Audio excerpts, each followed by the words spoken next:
It's Deep Focus. I'm your host, Mitch Goldman. It's Monday, January 19th, 2026, here in Manhattan, and we have Mazz Swift in the hot seat, and our topic is Butch Morris.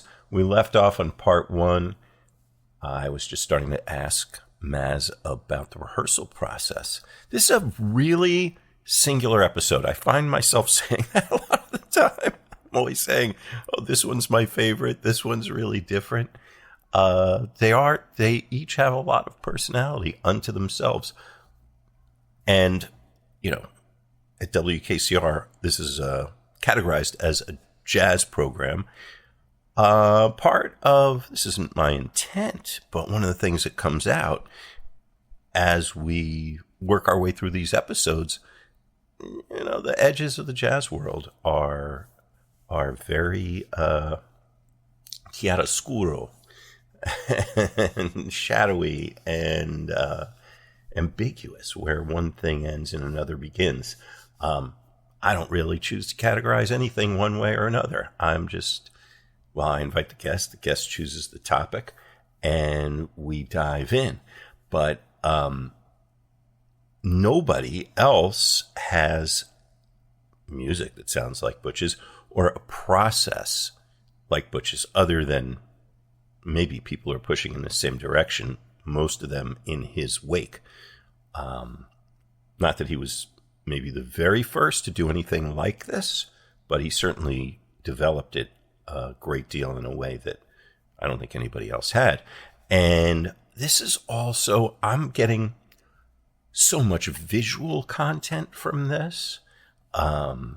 So many things that go beyond the notion of creating music with instruments. The ideas are so rich, the ideas that are coming through in the recording, and the ideas and the energy that I'm getting back listening to Mazz respond to the music and respond to my questions. This is a very, very rich experience for me. I hope you're feeling it too. Okay, we're going in. If you didn't hear part one, I definitely recommend starting with part one on this one. And otherwise, I was just right around where we left off at the end of part one. I'm about to ask Mazz about the development process. So here we go. It's Deep Focus.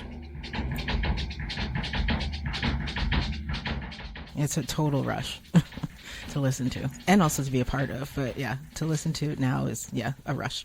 I think I hope everybody's feeling that as you listen.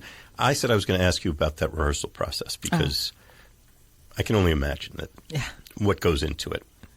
What sort of rigor did you find working with Butch? It's interesting because I think of him very fondly, as most people do, I think, as you do. But I think people, but also people who have worked under him know how rigorous he was and how he could just be really mean, like he could yell at you. And so I think he liked working with me because I had a lot of orchestral experience in my background. So I know how to sit in a room and not just noodle around on my fiddle, and how to keep my eyes on the conductor and really follow the directives. I'm like an eager beaver, you know what I mean? So I think it's really, again, like you mentioned, just the individuals. I think people who worked with him knew how to be with him. And in a lot of the groups I was in, it was like these pickup orchestras, that had a lot of his people in it, and then plus others, and I remember the thing I remember most is being exhausted after doing these rehearsals and shows, because your whole focus was on him. My entire focus, my entire being was ready for anything. And when you're not ready for it, you get the most withering look of disgust from him, and that was you just don't want that. And I think he would yell at people in a really kind of hardcore way. And I never wanted that. So, but I just really, it's just, I'm an orchestra nerd, you know, so that was like, for me, this is everything. So it was very easy to just lock into him. But yeah, it came at I remember just going home and just like going to bed. You know, it's really, really, really intense. It's really intense. I can only imagine. And there are people who still carry this music with them and are doing their own work, extending what Butch Morris built, and it's seems to be a growing and very exciting world, and always different. I think Taishang Sori comes to mind. You know, like I love that he has taken the Butch Morris model and just expanded it to his thing. Audio Schism, is it? It's called. I always forget. And Brandon Ross. And Brandon Ross, yeah. It's so cool, and I really appreciate it because there's a lot of other conduction type things out there that I think are all inspired by Butch, but somehow end up being attributed to the people who, you know, did their version of it. And to me, it's really important, as like my sort of parallel like mission in life is to uplift the music of Black folks, of Black American musicians that have, you know, we've just revolutionized the way we listen, the way we you know, create, and how we are in spaces with each other. So it's really important to me to always say his name everywhere I go. I love that. Know? Mazz Swift, I'm going to say your name. Mazz Swift is here with us tonight on WKCR. The show's called Deep Focus. I'm your host, Mitch Goldman, and we are at WKCR FM New York, WKCR HD, WKCR.org, on the www, anywhere anybody's got a computer connection. You can tell your folks in other parts of the world they can find us. Here in New York City, we're 89.9 FM. And this program, Deep Focus, is available as a podcast, ad-free, sponsor-free, free, all free, educational program, just like listening to the radio. And except you can listen when you want, where you want. And there are over 400 episodes.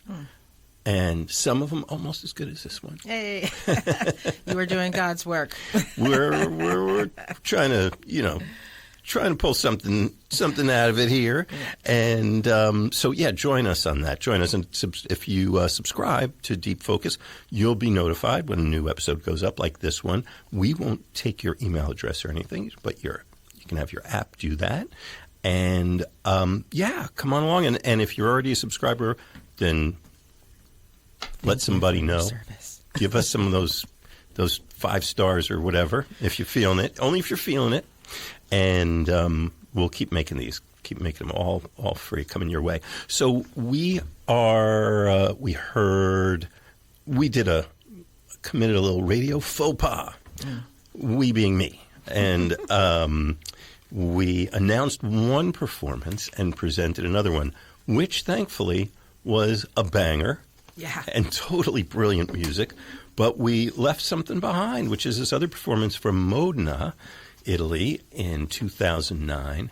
And thankfully, we actually got a call from Alan Graubart, who was a close associate of Butch Morris and was actually the librettist of the piece that we announced and did not play, which was Modette. And then there's also another piece, Folding Space. I hadn't realized that one was the libretto was by Greg Tate, who was a great friend of mine, another one that we lost. Great friend of mine as well. And dear person.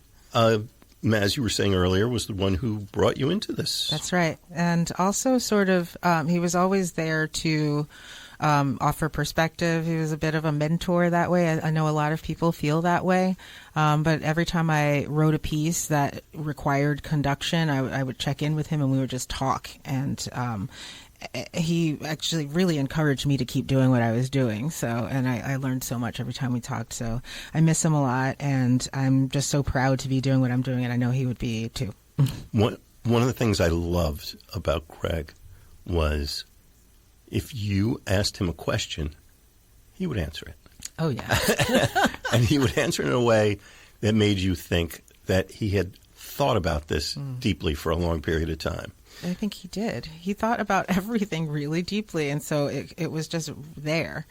It's all really well integrated. I think that's the inspiration for me as well, is that that idea of just the presence and the knowledge and the drive to uplift a very important and interesting thing. You know, I feel like I'm being inarticulate, but I feel like he was so able to talk because he was able to talk about these things because he had thought so deeply about so much. He was very knowledgeable, but also, he was really driven by, I don't even know what to say, but just the beauty of blackness, you know, and it was just like through and through inside of him. So, yeah.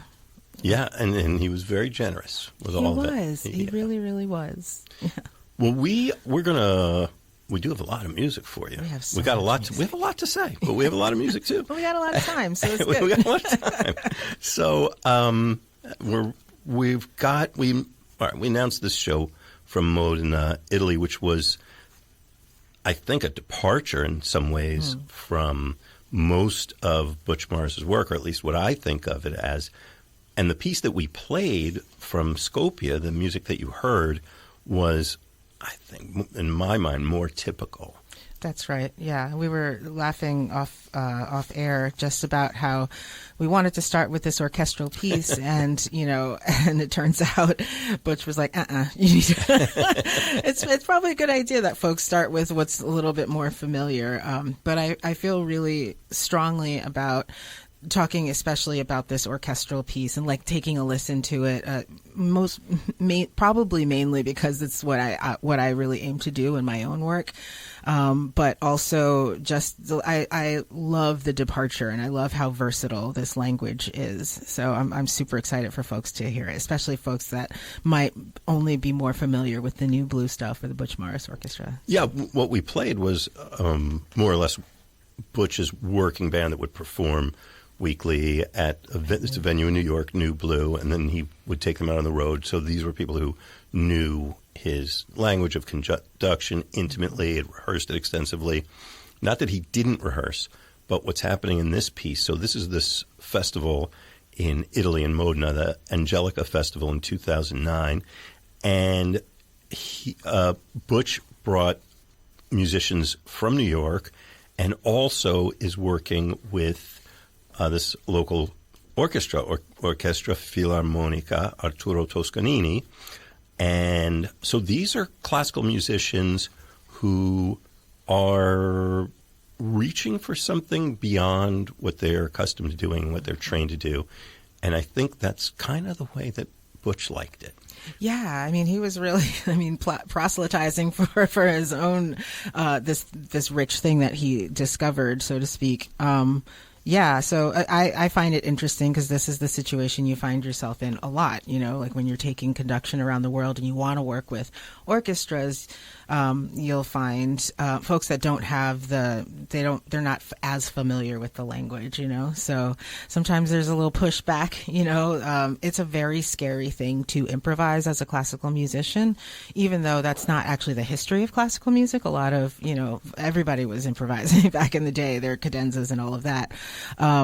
But yeah, so there's this reluctance, but I have found even, in the rehearsals where people are just kind of jerky sometimes, not all. A lot of people are like super excited. That's the overwhelming thing. But every once in a while you get somebody that's just like, this makes no sense and I don't want to do it. This is not why I play music. It's not fun, and so it is a challenge to work with them, like where they're at. And push them just a little bit to just give it a try, and it's very rewarding to see how people end up coming along for the ride. You get to the concert and then they're just really there and they're locked into you, and something magical happens. And I know that they look back on it like, wow, I did not think that was going to be cool, but that was cool. So I don't know if that's what this orchestra was like, but that's been my experience. I'll share the story. Alan Graubard, who just called and was part of the creation of this, and told me the story about in rehearsals for this very piece in Modena that things came to a head and Butch walked out of the rehearsal, walked across the street, came back a little while later, and talked to the orchestra about where things were going, and got it out of them to participate and bring their best. And we're going to hear the result. We should announce once again the musicians that, not the orchestra musicians, but the musicians that came to this with Butch.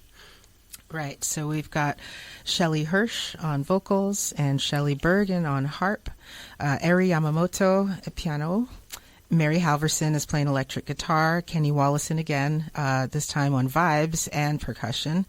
And then we've got J.A. Dean playing electronics and live samplings, along with the Orchestra Filarmonica Arturo Toscanini, allegedly conducted by Butch Morris. Indeed. Okay, the show's called Deep Focus. I'm your host, Mitch Goldman. So happy to have Mazz Swift in the studio with us, and Mazz has directed our attention to Butch Morris, and we're listening to a live recording from Modena, Italy, 2009 on WKCR.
Cyclops' eye.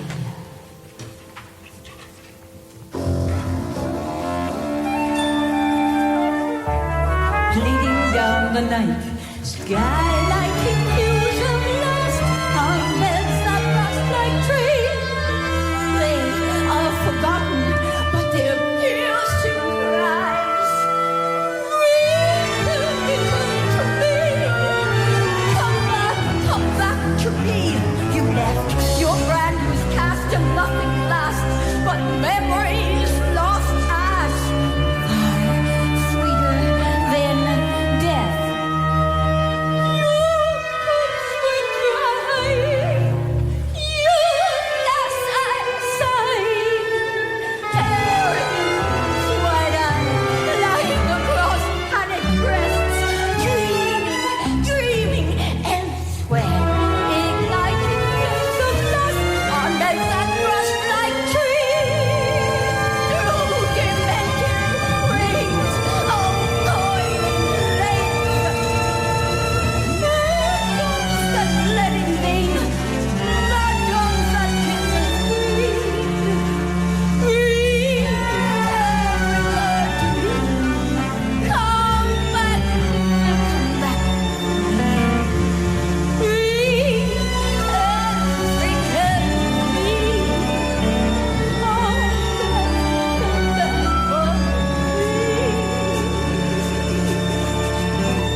perfect.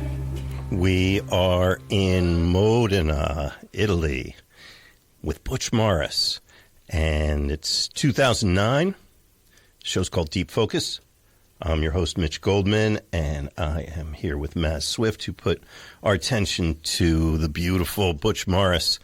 And we introduced this piece a couple times now, actually. But do we? I want to know from you, Mazz Swift, violinist, who's performed with Butch Morris and has been in that seat. What are we hearing? What are we experiencing? And how's it different from what people familiar with Butch Morris's music?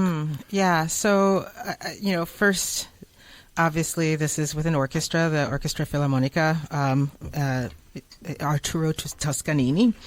And, the musicians he's working with are clearly classically trained. And then on top of that, he's got his core group of people that know the language and can just supplement the sound. It's good to have some ringers in these situations, I love hearing Mary Halverson just be Mary on the guitar, all of these folks are just brilliant. But,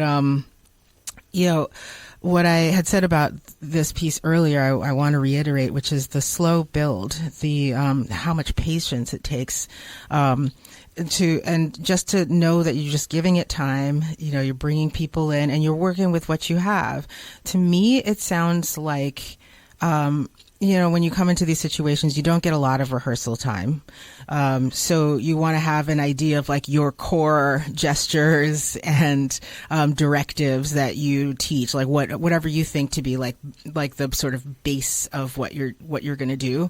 And that allows you to be creative, but also doesn't overwhelm the musicians that you're working with that aren't familiar with so I have no idea what his process was with this particular orchestra, of course, but I do hear he begins with, the sustained sounds, and that's a very easy thing to begin with. He's really just, maneuvering the textures from within the sound, which is really interesting. And then eventually he thins it out. So it's, I think it's a masterclass in patience and also in trust. And I think it's going both ways, But I am hearing also, when it starts to move towards something that sounds very much like written material, and how he weaves. And this is so much why I wanted to talk about this piece, because it is truly what I've been doing for the past, 7-8 years or something, with experimenting with writing for orchestras who are adventurous but not necessarily versed in this language. So the idea of like having these pieces, sometimes it's like just an entire score that's like composed with portions that are like conduction here, and you have your cymbals and things. And then other times it's just cells, like just cells of musical notes. And you can just like point to them, number 1, number 2, number 3, number 4, Right. And he talked about that, in one of you can find these great interviews with Butch online. And in one of them, he talks about like when he was first coming up with this idea, where he asked someone, I cannot remember who it was. I do believe it was a woman. And he was saying like, okay, so you're playing this piece by Mozart.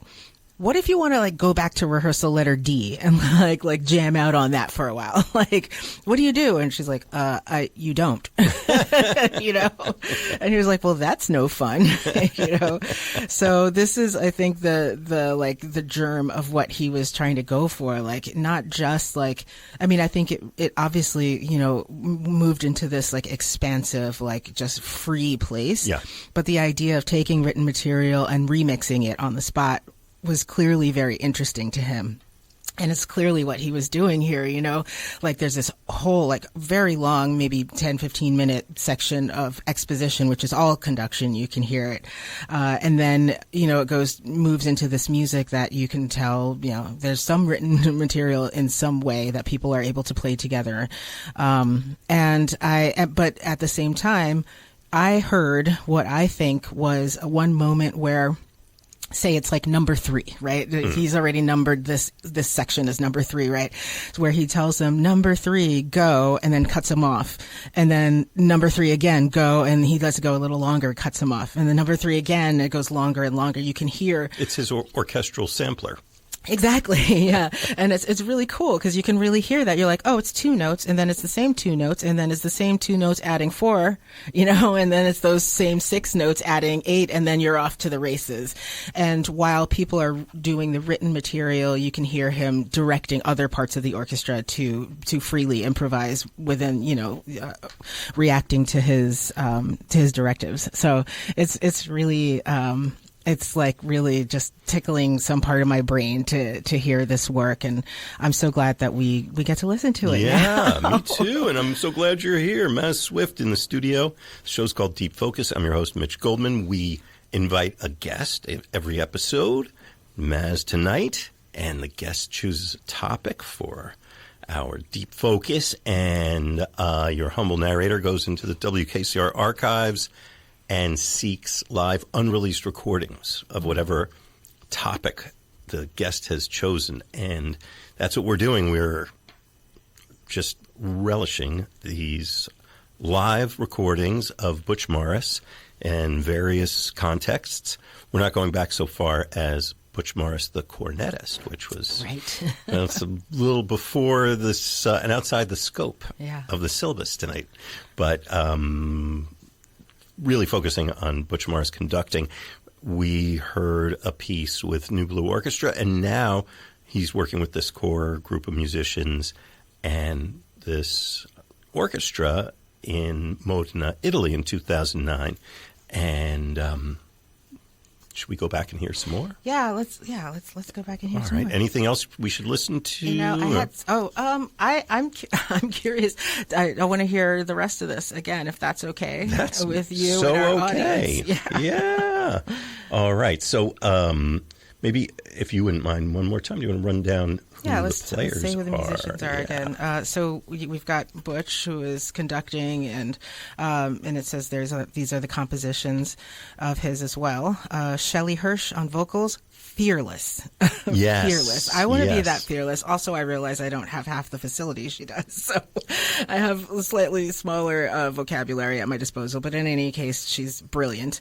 And then we've got Shelley Bergen on harp, Eri Yamamoto on piano, Mary Halverson on electric guitar, Kenny Wallison on vibraphone and percussion, J.A. Dean on electronics and live samplings, and they're all playing with the Orchestra Filarmonica Arturo Toscanini. And we got a call, much appreciated, from Alan Graubard, who was the librettist on the piece Modette, which actually goes back to the early 80s, them, he and Butch working on that piece together. And then the other piece that we're hearing here by this ensemble, Folding Space, the libretto is by Greg Tate. So we're back to Modena, the Angelica Festival 2009, Deep Focus on WKCR. Empty, empty this flesh and pride. Sacred.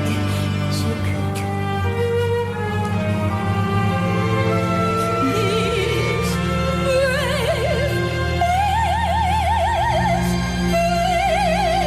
times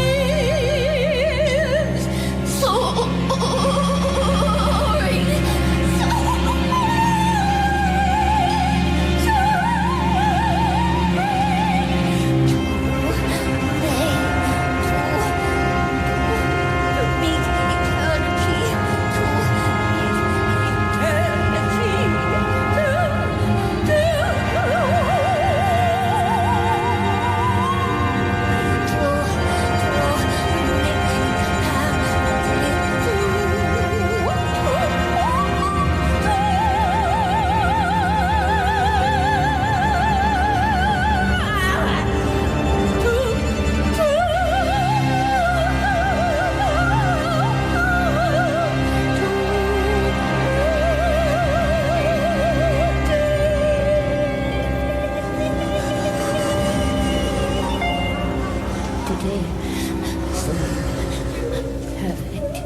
Wow. Wow. Okay, I mean, that's one of those pieces of music where you just kind of have to, what's the word? Surrender? Yeah, yes. I was going to say at the end, just kind of vocalizing a little bit. Can't just come into that talking. You got to just... Oh, I see. Yeah. But what it was, okay, so you're listening to WKCR.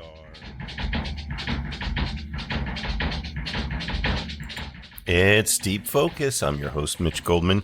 You knew that. You've been in this with me all this time. And pulling the energy and thoughts and imagination in from Mazz Swift, listening to Butch Morris, this one. And so that's part 2 of 3. Third part's coming up. And before we jump over there, I just want to thank all the new people who've joined us. And especially, hey, the last time I said, gee, wouldn't it be nice if you gave us some likes? The highest number of listeners come into us through Apple Podcasts. You don't have to listen on there. But, and I said something about the fact that 52 people have clicked and rated us, giving us a 5-star rating or whatever it might be, hopefully 5 stars.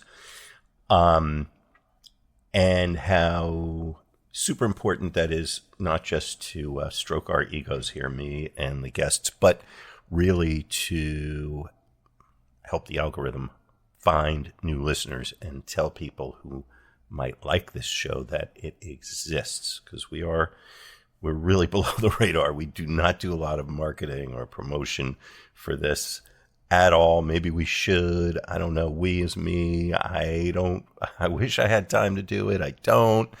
So we're sort of counting on you. The show it's free. It's posted as an educational program, which I think it is.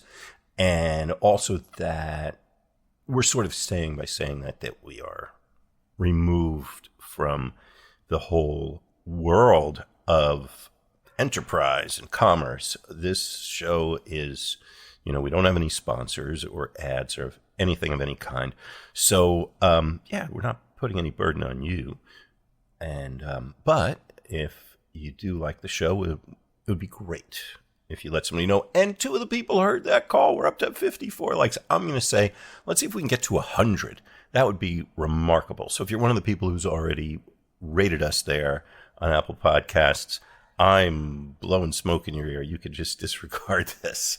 But if you haven't, gee Willie, it would be awfully nice if you did give us that. And even more importantly, maybe you could just tell somebody that that loves music about this show, and see if they might want to come check it out, see if it's for them. It's not for everybody. And I know that. I don't know why. I think of this as like top 40 radio or top 40,000, 40 million radio, whatever it might be. This is my mind. I don't know. This is what music's supposed to do. This is the richness and immersion and storytelling that I listen to music for. I listen to other music too. I don't listen to this music exclusively, me personally, but I love it, and I love coming here for this. And and I've said this, I'm going to keep doing the show as long as I can, as long as I get some indication that somebody's hearing it and appreciating it. If you want to go that extra mile, I do go in my pocket for the hosting costs and the equipment and all that. If you want to share that burden, you are welcome to do that. And some of you have, and it really means the world. I appreciate the dollars. I very much do. And also appreciate knowing that you feel it and you want to put something in the pot. I'm passing the pot right now. It's you can go to PayPal, and you just need our email address, which is deepfocusnow@gmail.com. deepfocusnow@gmail.com. You can also write to me there, which people do, and I love to hear where you are in the world and how and when you listen to this show. And people share all kinds of stuff. They also share stuff with us at Instagram. We are Deep Focus Podcast, deep_focus_podcast on Instagram. I always post photos of these artists and maybe tell a little tale about who they are and what they do, enough to maybe get people intrigued. And we got some good conversations going there sometimes with your fellow enthusiasts. So come check it out. Okay, that's Mazz Swift on Butch Morris. The date was January 19th, 2026. I'll see you over at part 3.